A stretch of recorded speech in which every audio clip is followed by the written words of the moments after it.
Assalamualaikum warahmatullahi wabarakatuh. Perkenalkan, nama saya Sri Mulyani, NIM H051171517, akan mempresentasikan seminar Statistika 1 dengan judul Perbandingan Kinerja Metode Mesin Vektor Pendukung dan Fitur Berbasis Leksikon pada Analisis Sentimen Vaksinasi COVID-19 di Indonesia.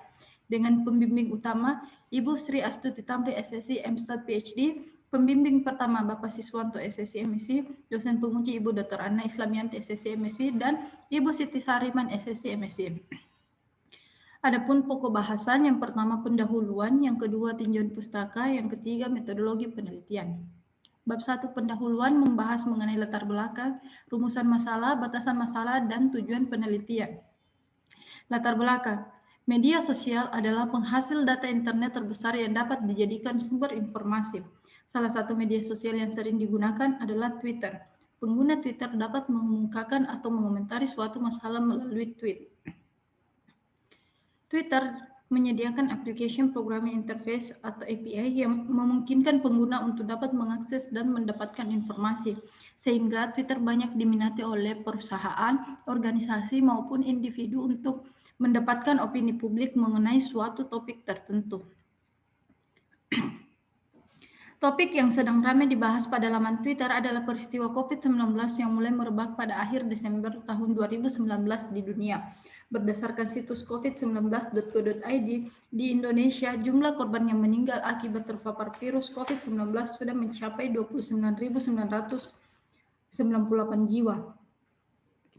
Grafik laju penyebaran COVID-19 di Indonesia sejak virus itu dinyatakan masuk ke Indonesia pada Maret tahun 2020 belum menunjukkan garis landai, sehingga pemerintah mengadakan beberapa kebijakan, yaitu pembatasan sosial berskala besar atau PSBB, menerapkan protokol kesehatan 5M, dan vaksinasi juga menjadi solusi penting untuk menekan angka penyebarannya. Cara mengetahui tanggapan masyarakat mengenai vaksinasi COVID-19 pada aplikasi Twitter dapat menggunakan text mining dengan menerapkan analisis sentimen. Analisis sentimen merupakan suatu proses yang digunakan untuk menentukan opini, emosi, dan sikap yang dicerminkan melalui teks, yang biasanya diklasifikasikan menjadi opini negatif dan positif. Pada analisis sentimen terdapat dua pendekatan, yaitu machine learning dan knowledge based method. Pada machine learning pada umumnya terdapat dua jenis, yaitu supervised learning dan unsupervised learning. Unsupervised learning digunakan untuk metode clustering, sedangkan supervised learning digunakan untuk metode klasifikasi. Sehingga pada penelitian kali ini akan digunakan metode supervised learning karena analisis sentimen merupakan suatu proses klasifikasi. Pada supervised learning terdapat beberapa metode, yaitu naive Bayes, regresi logistik, mesin vektor pendukung, dan lain-lain. Pada penelitian kali ini akan digunakan metode mesin vektor pendukung, di mana mesin vektor pendukung adalah metode yang mempelajari area yang memisahkan antar kategori dalam sebuah observasi. Hal ini juga didukung pada penelitian Vidya DKK pada tahun 2015 mengenai sentimen analisis pada tingkat reputasi merek penyedia layanan telekomunikasi seluler, yang membuktikan bahwa mesin vektor pendukung memiliki tingkat akurasi yang lebih tinggi dibandingkan naive Bayes dan decision tree, yaitu 82,40%. Selanjutnya pada knowledge based method terdapat dua metode, yaitu PMI ataupun Waste Mutual Information, yang biasanya digunakan pada metode clustering, dan lexicon based feature yang biasanya digunakan pada metode klasifikasi, sehingga pada penelitian kali ini juga akan digunakan metode lexicon based feature, di mana lexicon based feature adalah kata yang telah diberi bobot berdasarkan kamus atau leksikon. Maka dari itu, maka akan dilakukan perbandingan kinerja metode mesin vektor pendukung dan fitur berbasis leksikon pada analisis sentimen vaksinasi COVID-19 di Indonesia. Selanjutnya, rumusan masalah. Adapun rumusan masalah dalam penelitian ini, yang pertama, bagaimana hasil klasifikasi sentimen analisis pada opini masyarakat terhadap vaksinasi COVID-19 di Indonesia dengan metode mesin vektor pendukung dan fitur berbasis leksikon. Yang kedua, bagaimana perbandingan kinerja metode mesin vektor pendukung dan fitur berbasis leksikon dalam klasifikasi opini masyarakat tentang vaksinasi COVID-19 di Indonesia. Selanjutnya, batasan masalah. Adapun batasan masalah, yang pertama, tweet yang diambil dan dianalisis hanyalah tweet pada Twitter dengan API yang berbahasa Indonesia pada tanggal 1 Januari 2021 sampai 9 April 2021. Sentimen Twitter hanyalah sentimen yang berhubungan dengan vaksinasi COVID-19 di Indonesia. Tujuan penelitian yang pertama, memperoleh hasil klasifikasi sentimen analisis tentang opini masyarakat terhadap vaksinasi COVID-19 di Indonesia dengan metode mesin vektor pendukung dan fitur berbasis leksikon. Yang kedua, membandingkan tingkat akurasi analisis mesin vektor pendukung dan fitur berbasis leksikon. Selanjutnya, bab 2, tinjauan pustaka.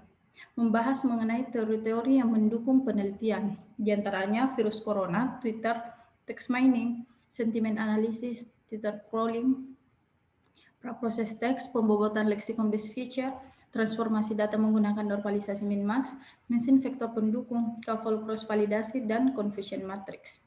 Bab 3, metodologi penelitian. Yang pertama, sumber data.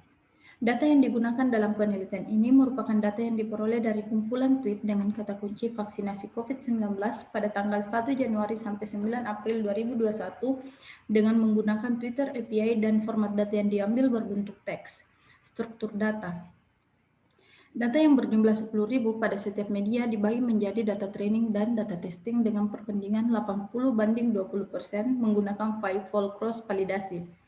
Struktur data yang digunakan dalam penelitian ini setelah dilakukan praproses pada data teks tweet terdiri dari variabel prediktor, yaitu kata dasar setiap tweet, dan variabel respon, yaitu klasifikasi sentimen tweet, yaitu positif ataupun negatif. Selanjutnya, langkah analisis. Yang pertama, melakukan crawling data menggunakan Twitter API yang disimpan dalam format CSV. Yang kedua, melakukan analisis menggunakan mesin vektor pendukung. Pada metode mesin vektor pendukung, data dibagi menjadi dua, yaitu data latih dan data uji. Adapun langkah analisis untuk data latih, yang pertama melakukan praproses data yang mencakup removal, yaitu menghapus link atau URL yang ada dalam data teks. Selanjutnya, scaffolding, yaitu penyamaan menjadi huruf kecil. Selanjutnya, stemming, yaitu mencari kata dasar. Selanjutnya, stop word, yaitu menghilangkan kata penghubung dan kata kunci yang menjadi jack dalam penelitian. Selanjutnya, tokenizing, yaitu membagi teks menjadi bagian-bagian tertentu. Selanjutnya, melakukan pembobotan dengan term frekuensi indeks dokumen frekuensi. Selanjutnya, menganalisis menggunakan mesin vektor. Selanjutnya, memperoleh model klasifikasi. Untuk data uji, adapun langkah analisisnya yang pertama, praproses data sama seperti pada data latih. Yang kedua, melakukan pembobotan dengan TF-IDF. Yang ketiga, menganalisis menggunakan mesin vektor pendukung dengan model yang diperoleh dari data latih. Dan yang terakhir, memperoleh sentimen analisis. Langkah yang ketiga yaitu melakukan analisis dengan menggunakan metode fitur berbasis leksikon dengan langkah sebagai berikut. Yang pertama, melakukan praproses data, di mana praproses data ini sama seperti pada metode mesin vektor pendukung. Selanjutnya, melakukan pembobotan dengan fitur berbasis leksikon.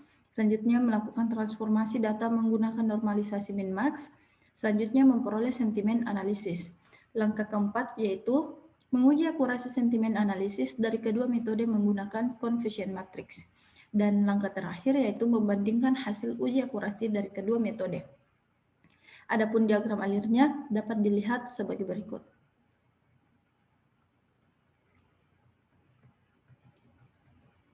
Selanjutnya, daftar pustaka.